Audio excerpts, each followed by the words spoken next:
So we're going over Blue Jays videos, another one of Blue Jays videos called History's Worst Olympic Marathon in a Nutshell. I already have suspicions about the Olympics because I think, isn't it when Olympics goes to a country, it basically like destroys their economy or something like that? It's like, but I mean, it's cool to see all the really great and talented, competition. It's cool.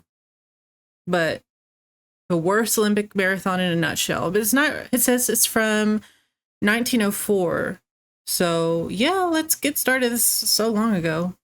With roots spanning 2,800 years to ancient Greece, the Olympics have become the pinnacle of athletic achievement, with the awarding of a gold medal being seen as internationally equivalent to winning a Nobel Prize, Pulitzer Prize, or my parents' approval. The world's best from all walks of life meet to prove their excellence in humanity's greatest cities. Athens, Paris, St. Louis. Yep, the third Olympic Games and America's first outing as host took place in St. Louis in 1904, but early 20th century St. Louis doesn't quite have the sex appeal of Athens or Paris, so how does one spice it up a bit? That's right, rat poison, brandy, and human experimentation.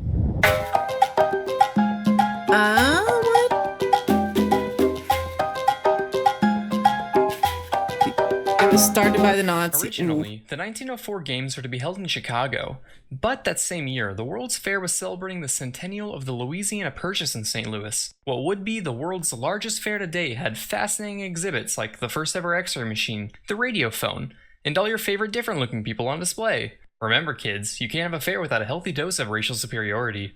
Even with indigenous mud throwing contests being the crowd drawers they are, they didn't want to have to compete for spectators. So they threatened to overshadow the Olympics with their own sporting events, and successfully moved the Olympics to St. Louis. The first debacle in the clusterfuck that was the 1904 Olympics was the issue of location. With them lazy Wright boys not having double-decker Boeing 747s out yet, for foreign athletes, getting to St. Louis involved a lengthy boat trip, followed by a 1,000-mile train ride. Combined with the fact that the Russians and Japanese were having a disagreement at the time, a measly 12 nations showed up, with only 62 of the 651 athletes hailing from outside of North America. But the eye of the storm centered on the iconic marathon event. The 1904 Olympic Marathon was more freak show than showpiece, ironically more fitting for the fair-like atmosphere than a prestigious sporting event. Instead of the typical morning start time, this one was held in the afternoon, where temperatures soared to 92 degrees Fahrenheit, with humidity in the 90s. This means the race took place with a heat index of a scorching 135 degrees Fahrenheit. For context, ideal marathon conditions are around 41 to 50 degrees Fahrenheit. That's like replacing your CPU cooler with a tungsten arc welding torch. Only 32 runners from 4 nations participated in the race. A few were experienced runners, having won or placed in past marathons, but the majority were misfits.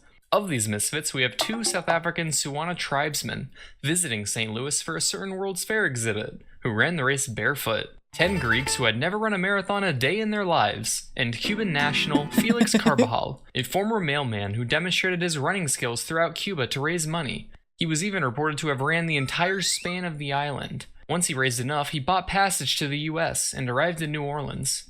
What's this quaint little contest? Dice. One in? Oh, well, I suppose I could spare $1 or $2.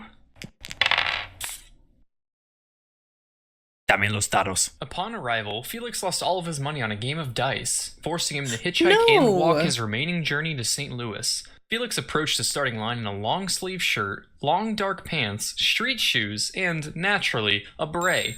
Hey, when you're 5 feet tall and amongst marathoners and all their short shorts thigh glistening glory, you have to stand out somehow. A fellow Olympian just stand next to the Greeks.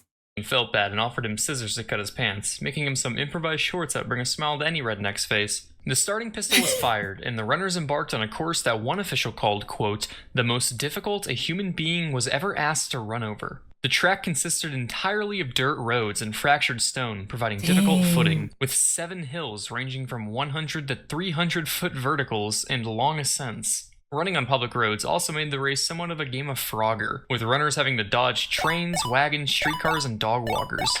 Not even the air was safe, with cars driving. They didn't try to block the path so that they could have a clear running alongside the runners, kicking up dust for them to inhale. Uphill running Dusty mouth, scorching heat. That's terrible. I could really go for some water. What? Water? What are you, a pussy? Meet James Sullivan, chief organizer of the Olympic Games. One day, James pondered a question we all have from time to time. What would happen if I forcibly dehydrated someone? To study the effects of purposeful dehydration, James decided to kill two birds with one stone, planning a marathon with only a single water station on the course. A dirty well, 11 miles in. That gave you dysentery. At the start of the race, Fred Loris took the lead, with Thomas Hicks passing him shortly after. One of the barefoot South Africans was chased a mile off course by wild dogs. John Lorden began vomiting profusely and gave up. William Garcia was found collapsing on the brink of death after coughing up blood in the middle of the track, hemorrhaging with a ripped stomach lining and dust-lined esophagus. Interesting. Meanwhile, Felix was actually making good time, despite pausing to talk to every spectator along the track. During the race, Felix casually remembered he hadn't eaten in the past 40 hours. He then saw people in a car with some peaches and asked for one, to which they said no. Aww. Hey, the fuck! Later on in the race, he stumbled upon an orchard and ate some apples, which then turned out to be rotten. He then started cramping and vomiting, so he decided to lay down and take a nap. Despite all odds and setbacks, Felix would actually go on to finish 4th.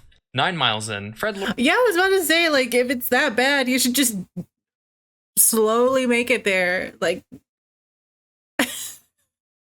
This whole race is cursed. Loris called it quits after cramping up, hitching a ride to the finish line and waving at bystanders and runners as he passed. Thomas Hicks started to show signs of extreme exhaustion 10 miles in, and begged his coach for water. But his coach, believing the only people who ever needed water were Aquaman and pussies, settled for sponging his mouth out with some warm distilled water. Hicks really started to break down 7 miles from the finish, which is where Dr. Charles Lucas sprung into action, giving him a mixture of strychnine and egg whites. Some call it a performance enhancer, some call it rat poison.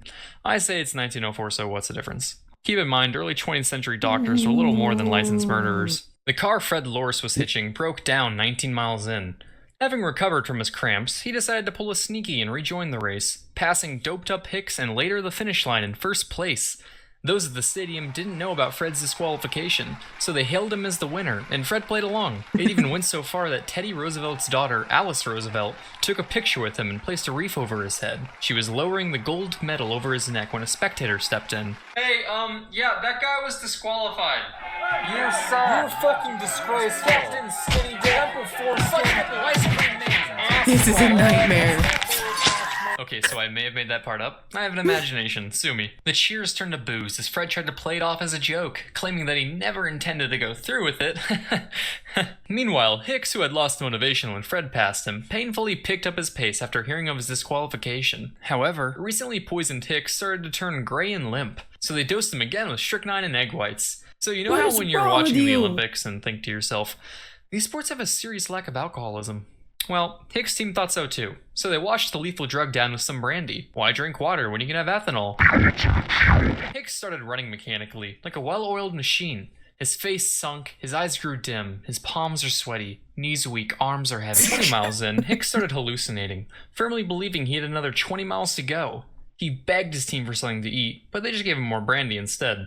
Poisoned and shit-faced, just like my 2 a.m. Taco Bell runs, Thomas Hicks swinged and shuffled his way over the final stretch, with his trainers carrying him across the finish line, where he received the gold medal. Only 14 of the original 32 runners finished the race, the worst finish ratio in Olympic history. Here's a graph of gold medal marathon times throughout history.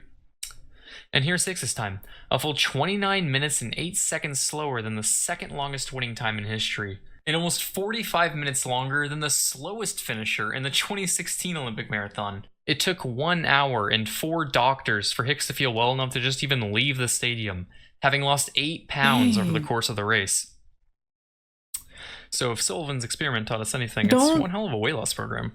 So, in conclusion, while the 1904 Olympic marathon featured the first 2 black Olympic athletes and a Blue Jay-approved amount of alcohol, it also resulted in multiple near fatalities and resembled less of an expertly organized event and more of an Ed, Ed, and Eddie scheme. 2 out of 10 stars. Terrible.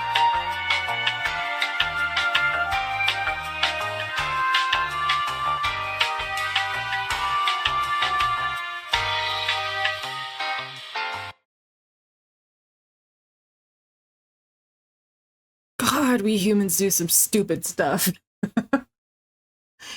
Like, how did nobody think that poison and the brandy was a bad idea? It's crazy. I love that story. Not one thing went right. Except for the man, oh, where was he from? Brazil? Was it Brazil? He came in fourth. That guy did well, but he still got sick.